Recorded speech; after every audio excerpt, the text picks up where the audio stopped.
Dan, thank you for joining us. Good morning to you.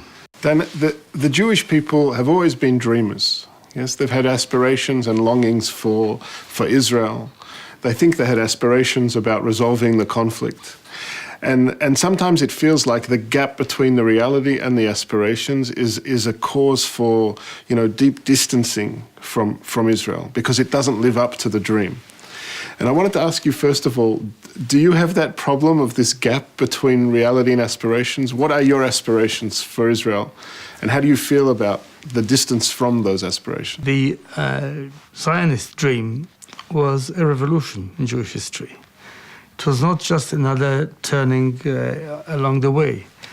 It did not only create a nation and a state called Israel, it started with saying that what we believed in, that is to say that we are only a religion, is not the case anymore. We are a nation. This is a statement that is not easily understood. It's not that a nation defined by religion. We are a nation like other nations. You have secular, you have people who believe, who don't believe. We deserve a state. Mm-hmm. Only nations deserve states, not religions. Yes. And then what sort of a state we want to have? We want to be not better, but not worse than others. And states of people, made of people, not all of them of the same nation, not all of them the same religion. And this is how the State of Israel was built. It's a revolution in Jewish history. It's not that we wait for him to do it for us. We do it for him or not for him.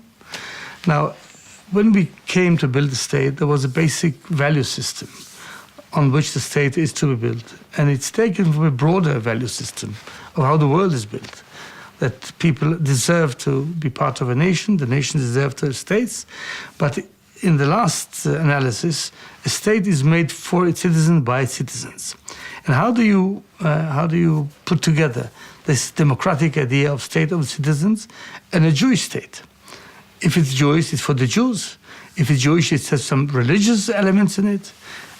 The basic Zionist ideas was not built somewhere in a vacuum. It was built in Europe by the European ideas of nations that get independence and build democracies.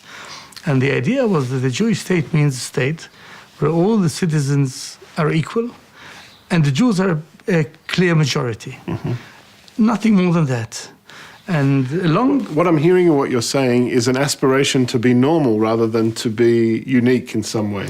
Yeah, in this element of having states, yes, is normalcy. Yes. The values of the society are Jewish values, like the Danes have Danish values and the British have British values, if there are any. I don't want to go into that. But the state is minimal. It's a state. Mm-hmm. Now, the state was central in fighting for a state because we had no state. But once you have it, the state cannot be the end all. Yes. The state is the framework within which we have to develop our values, we have to develop our way of life. Now, what we see changing, and it may be natural, that those who build the state and certain visions that are fully democratic and thought of equality as basis to everything, but a Jewish majority would guarantee the Jewishness of the state, are now not the general concept. There are other dreams that yes, compete. They want to lead. That say, no, it doesn't stem from the human rights to have a state or the community to have a right for a state. No, it stems from the Kodesh Baruch Hu, God, he gave you the land. And it's not about democracy. It's about the rules that were given some other way. Yeah, so it's less about the fact that the core aspiration wasn't achieved than about the fact that there are so many competing aspirations that are dragging us in different directions, almost to the point of deadlock. It's natural that people have different aspirations, yes, but there was a common ground. Yes. There was a common basis. The basis was, first of all, that we are a democracy. It's not an additional element. We haven't decided as a nation what are the goals. We thought that they were understood. Yes. There were different goals, but there was a basic democratic and Jewish understanding of what is to be the framework, what are the basic common denominators. Mm-hmm. And this is put now in question. I don't think that between, say, Menachem Begin and Meir Yaari, to take the left wing of yes, Mapam and the other wing called right or not right, Herut, there was a question about should we be democracy? Should all be equal? Should we respect the rule of law? These were the basic elements that keep society together. Yes. Now, if one speaks too many times and uses the words rule of law, democracy, human rights, you are depicted leftist. Yes. But these were the terms Menachem Begin used to use And every day. is it so even- there's a change in the basic common ground. And do you think it's even possible to return to a common goal, to create that infrastructure? Well, I thought that it's important, and one of the elements that I was trying to promote, and with some success did, but not enough, was the Constitution. I'm quite proud to have been the Minister of Justice in whose time there was basic human Yes. rights laws enacted. I thought that we need this basic understanding on which we'll have debates afterwards. But the basic understanding needs to stay there. But is it has to even do with- achievable? I think it is achievable. It depends on people. If the leadership understands the importance, is ready to take some risks in promoting it, and trying to create, again, legally, constitutionally, a constitution that would put the rules of the game, who votes, and how the majority is deciding, and who decides, and what the core values of society. This is something that we are missing. It started with a big mistake of Ben Gurion, didn't want to have a constitution, and others didn't succeed. We have succeeded in legislating the 11 Yes, basic basic laws. laws of the state. We need to complete it. Yes. But this is only the legal constitutional element. There Yes. is the values that go beyond and below and above Yes. the legal basis. Is it even achievable to create that kind of common infrastructure of values? It is absolutely necessary to create it, and it takes leadership to do that. It's quite natural that people have different dreams and people compete, and one should not try to have conformity. No, I would love to see and would enhance debates and controversies, but something should be common. A common goal, common values, basic values, and common understanding of the rules of the game and acceptance of them. Without this, you don't have the framework that is called a society or a state. In the legal aspect, it is a constitution that we are missing. Yes. And I try to do that and with some success, but not fully. I think we need to conclude this work of constitution by legislating the remaining human rights and the rules of the game, what we call the basic law of the legislation. If we do that, people know what the basic values are, that we are democracy, that all men and women are equal. We don't have it in our laws. Only the Supreme Court does it for us. That people have a right to speak, what the Americans call the First Amendment. You don't have it. The basic values should be there, and these should not be changed easily with a simple majority. It should be, say, 2/3 majority or something of that sort. And the rules of the game. You see, people have started to say, it's not for the Knesset to decide. Nobody can give up land that was given to you by God. Or nobody has the right because there's something above it. And this needs to be very clear. Yes, the Knesset has the right to decide. Not everything. You can't take people's rights just for majority will. But there needs to be an understanding of the rules of the game. Here, Constitution plays a very important role. Is the vision you had of what Israel could be as a younger person the vision you have of what Israel could be now? The vision didn't change. Of course, the details changed and the magnitude. We are much bigger, much stronger, economically, militarily, even politically, socially. A huge success story. I all my life feel that I am taking part in a project. I don't think a Dane or a Dutch person thinks that way. He's a citizen of the state. I am a citizen, but I am a builder in a project. Yeah. When I walk the streets or I drive my car and I see a new bridge being built, I say, we succeeded. When I see some problem somewhere, we have a problem. I feel I'm building a project, not me alone, all this generation and the generation prior to us are taking part in a huge revolution. And the vision always is to have a state that is just, that is built on justice. And we should never leave this road. We should never lose this perspective. We are doing a just cause, not just a cynical, realistic way of life. No, we are doing something that is just. We correct injustice in Jewish history, in world terms, not only in Jewish terms. This is something that should not be lost. And I'm afraid that some people have given up on this. In this sense of being part of a project, of part of a cause and not just a country, as is sometimes said, what I think I want to ask you is what makes you proudest in terms of the achievements, in terms of where we are moving in the right direction, and maybe what's disappointing you the most?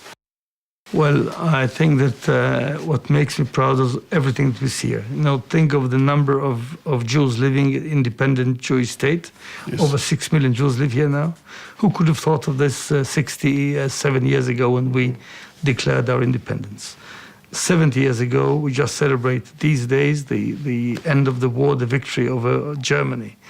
What was the Jewish people then? Totally defenseless, no force, no power, nothing.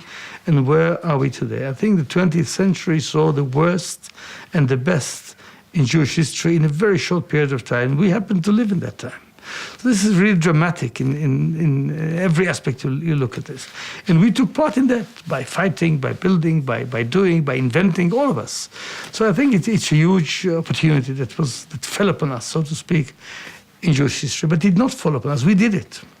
It's not the hand of divine God. We don't say, can I say it in a provocative way? We say, so that it's we don't our wait action for you. of returning. We won't wait for you, Almighty, to do it for us. We don't stay in the galut because we were punished. No, we take our fate in our hands. This is a huge revolution. And you look at it economically, the Israeli economy, was once Minister of Finance and quite in that. I know what all of us have done in these years. Look at Israel as a military force. Look at Israel as an inventing brains. You see that come here, the high-tech companies that you see evolving all the time. You look at Israeli education, the social system. It's a huge success story. And I think this should not tell us everything is okay. No, there are things that don't go well. What disappoints you? I think the value system, the idea of equality, it was so inherent to the justice of the cause that we too want to be like others, is lost when people want to put the Jews above the Arabs. Yes. Majority, yes, but all the rest we need to be equal. Don't say day and night, Jewish state, the Arabs, you need to say thank you live here. No, it's their state like mine. If not, what is their state? But the intention to change the discourse, to change the terms, to change the atmosphere, by insisting of the Jewishness against the democracy, is this dichotomy is often now. Of course I'm a Jew. Of course all my life is Jewish, and it's what matters to me in life. But it does not mean that once I won the war, I need to humiliate the other. In victory, magnanimity, said Churchill once. We've won this battle historically. Yes. Now, don't do to others what you didn't want to be done to you when you were a minority. It's a huge moral test. Yeah. It seems to me that a lot of Jews need persuading that we won still at some level. No, when I say we won, I say it in a simplistic way. Of course, we need to be on guard. Yes. And no doubt in this very dramatically changing, falling apart Middle East, you don't know what the morning will bring, and the night will look different than last night. I accept this. It's not that we can sit and idle and do nothing. We need to be on guard. But being on guard doesn't mean that all that you do is just look for the enemies. Yes. You look for opportunities in this region. Look what happens in the Middle East, how identities change, how nations fall and religions come up, how tribes come back. See your borders.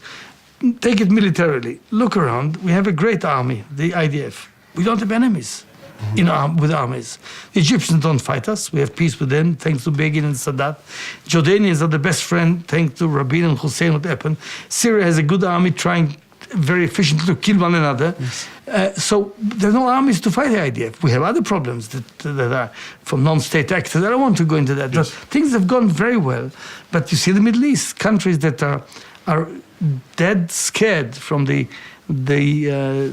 revolution in the Arab world, need allies, and some of it goes under the table, some on the table. You can create opportunities, new ad hoc coalitions, new alliances, but you need to be attentive. Don't enrage everybody. To what's possible.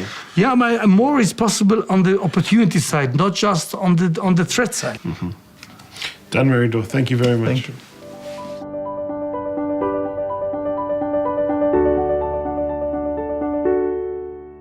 Professor Salzberger, thank you for being with us. Lovely being here with you, Tal, and at the Hartman Institute. Let me start by asking you if when you were growing up you had a vision for Israel, what you imagined Israel could be. As you may know, I am a kibbutz girl. I was born and bred a kibbutznik and lived there until the ripe age of 21. So I was part of utopia. I was the child of the dream. And of course, we expected the world to become increasingly more humane, more social democrat, and the rest of Israel to become one big and happy kibbutz. This did not happen, perhaps fortunately so. Has your vision for Israel changed because of the reality of the Middle East, the disappointments that we have, the crises that we face? Oh, absolutely. I think that not changing one's vision is a clear example of extremism or fanaticism. I grew up as a peacenik, but a critical peacenik. I still am a critical peacenik. I deeply believe in the two-state solution. I'm not sure whether it is a full solution or not. I think that Israelis and Palestinians, or most Israelis and most Palestinians, should live side by side in two sovereign states, with Arabs in Israel, with Jews in the future Palestine. But I have adapted my hopes as reality unfortunately unfolded.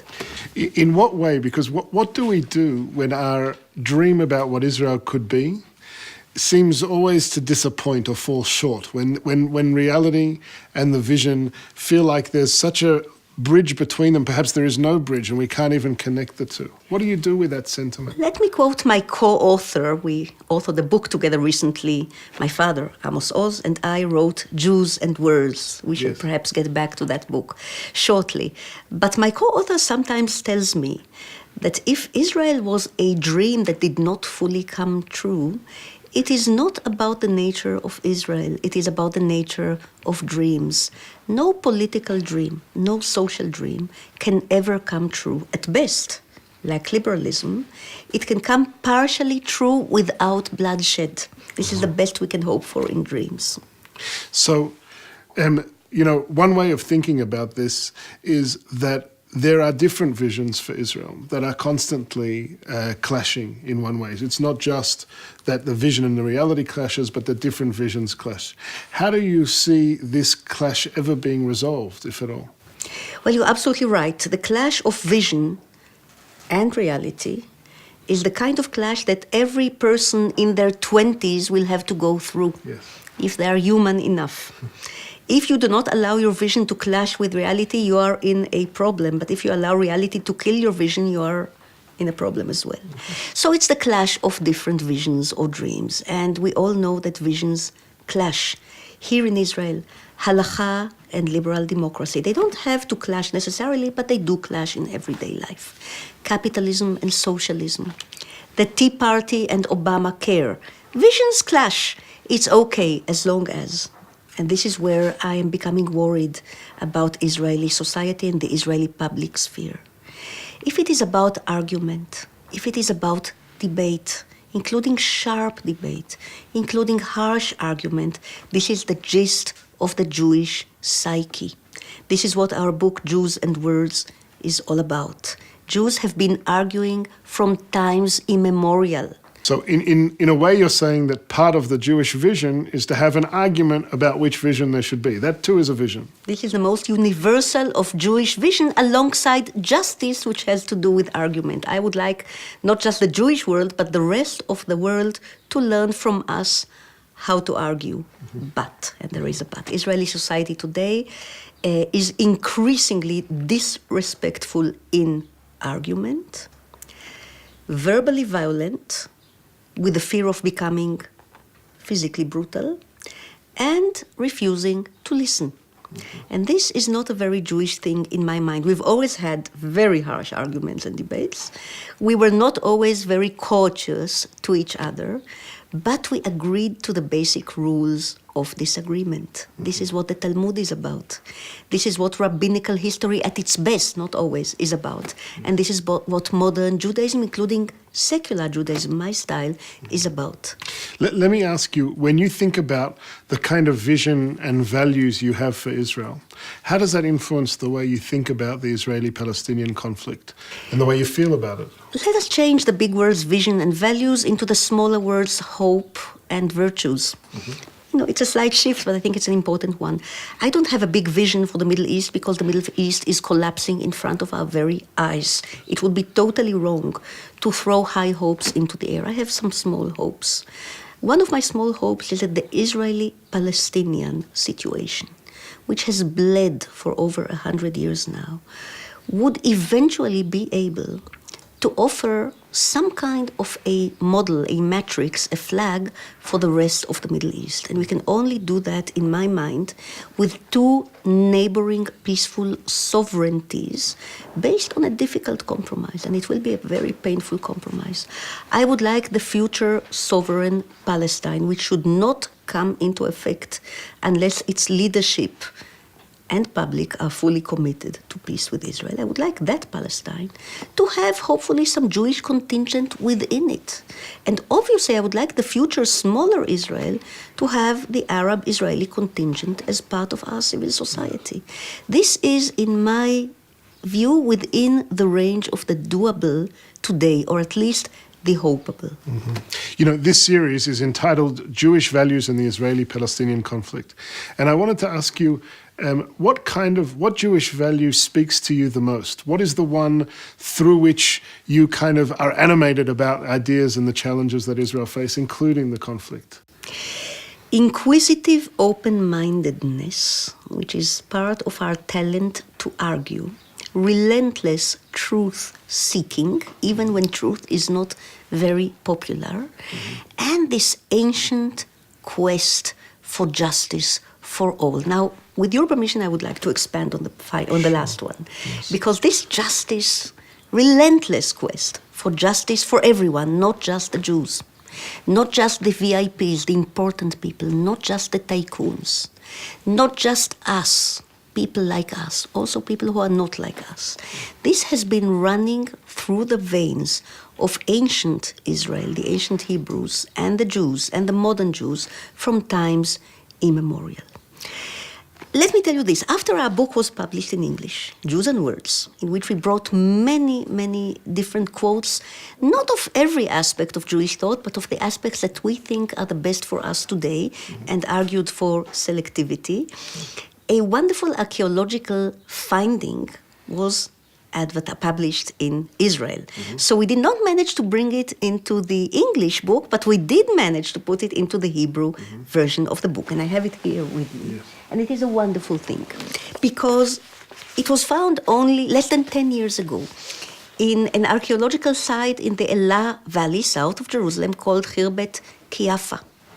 And there they found a huge palace which purportedly may have been inhabited by King David when he was touring his kingdom. This is wonderful, but this is not the most important finding. The most important finding is this size, an ostracon, a tiny piece of pottery with an even tinier inscription. Now, if what this inscription, the way it is being interpreted by the archaeologists and scholars, is true, it means that this is the most ancient Hebrew writing we have in the world. It's actually Proto-Hebrew, but the language is Hebrew. It dates from around 1300 before Common Era, so the earliest we ever have in writing. If you like, Tal, a text message from our earliest ancestors.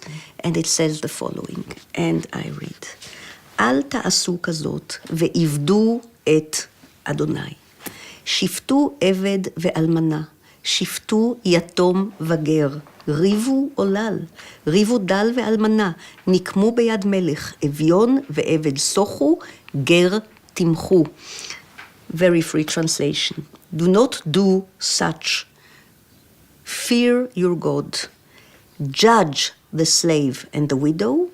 Judge the orphan and the stranger. Fight for the sake of a child, fight for the sake of the poor and the widow, support the poor and the slave, support the stranger. Ger timchu.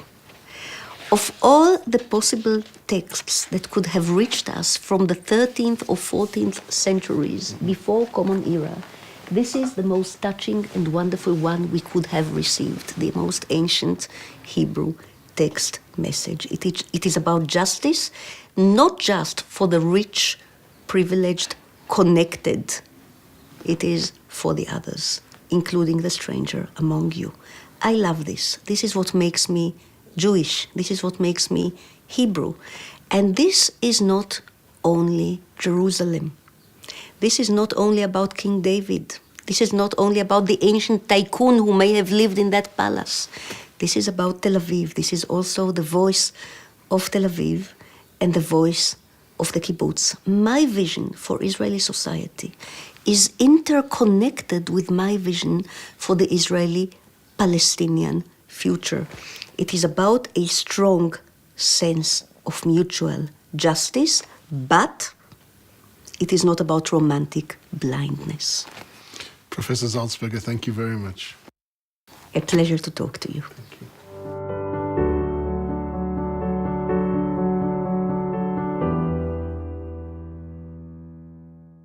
Ruth, thank you for being with us. Thank you. Ruth, tell me first, when you were growing up, what was the Israel you thought would be? What were your hopes for Israel? What did you think it was meant to fulfill? I was very enchanted by the trips in the land. I loved all these tours that we took, and I walked all by myself, and knowing the names of the flowers and the birds and all the mountains. There was a stage that I was very much into that, and it had to do with both my parents who were not born here, and our wish to feel at home here, and to feel that we're going back to our moledet, our homeland. But really we didn't. My mother had a very strong German accent, and my father had a very strong Bulgarian accent.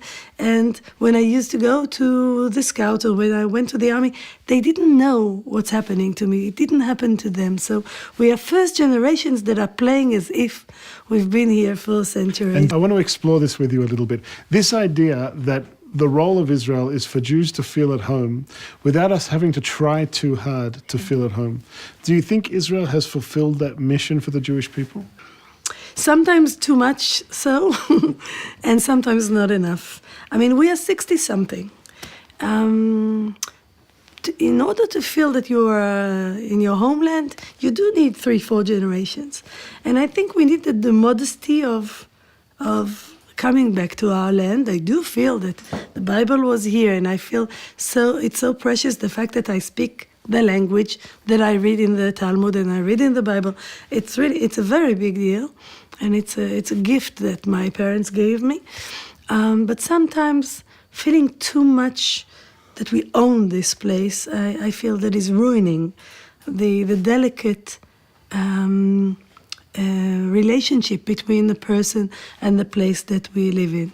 The other thing that is a gift from my home, and that I thought Israel will be full of, is the fact that I was born in a mixed marriage between Sephardi and Ashkenazi Jews, and I thought that all of Israel is this, the spaghetti bowls flowing around, and the different grandmothers living different Pesach Seders, and all this happening. And what I am afraid that I'm finding is that the communities are closing themselves, and there's not enough richness of meeting each other. There is a possibility in this Jewish melting pot. That is today not politically correct, and everybody is keeping their own identity. But still, when you clash and when you meet other communities, there's so much culture to be found, to be written, to have movies, to have amazing television, and not enough of that is done. Not enough knowing where we came from, and not enough enjoying the fact that we are different. Is it possible for two peoples to feel at home in the same land with the same narratives coexisting in some way, in your mind? Yes, I think it's possible. I think that in families, you share a space, and every person is allowed to feel at home in the same shared space. You don't need a kitchen for each one of the kids. We don't need a different. We can share even a bira, a capital. I mean, again, it's a matter of letting go of the ownership. I think ownership, ba'alut, and ba'alut is the word for husband, Baal. It's a sin to be too strong in owning someone else. We don't own. So paradoxically, your feeling of home, in your description of it, requires you not to feel like you completely own the place that is your home. Home is not about ownership. Home is about being accepted and enjoying the place that you want to go rest in, the place that you are accepted when you are not in your suit and tie. And I think it's when you let go of ownership, it's much more possible to feel at home, to feel that, because things are not ours. If we believe in the Islam and Judaism battling over the home of God. This was God's home. It's not my home and it's not your home. It was God's home. And if it's God's home, you should go take your shoes off and go step backwards instead of fighting people away. So I do believe that peace is possible together with feeling at home in a place. There's a lot for us to bring to the table. I believe that there's a whole beauty that Jews coming back to the land of Israel can bring. But the coming in should be with politeness. Okay. Let me ask, so you have this image of Israel, a very sophisticated image of home and belonging with limited ownership in a way that is a home for someone else. That's a very polite way of describing it. Another Israeli would say you have a complete naive, unrealistic channel image. your voice. I'm trying to channel your voice. But in some ways, everybody's image of Israel disappoints them to some degree. How do you deal with the distance between the Israel you hope for and the Israel we have? Disappointment is part of adult life. I mean, I'm disappointed daily by myself or what you hope things will be, and then you come and see them. But the moment of disappointment is also a very rich moment of the possibility to change and let go of the image and find what really is here. And change is still possible? It must be possible. I'm an educator because I believe that people change and because I believe people are good. And yes, I believe it's still possible. It's not easy. Maybe we need many more women around the table. But it is possible. What do you say to North American Jews in particular, who had an image of Israel at peace with its neighbors, an image of Israel kind of finally resolving its conflict, and it feels so far away today that a reaction could be, you know what, it's not worth the effort anymore, I'm opting out. What would you say to them? I think America and American Jews are a big force in the world. And if they come into the conversation, I think Israel and I would be happy to give them much more of a voice, to say what they think and to influence what's happening. Not just to be observers. Here. Yes, and it's not only about Palestinians and Israelis, it's about how to be a Jew in Israel. I need their voice. I need their support. I believe in them. Ruth Calderon, thank you very much. Thank you.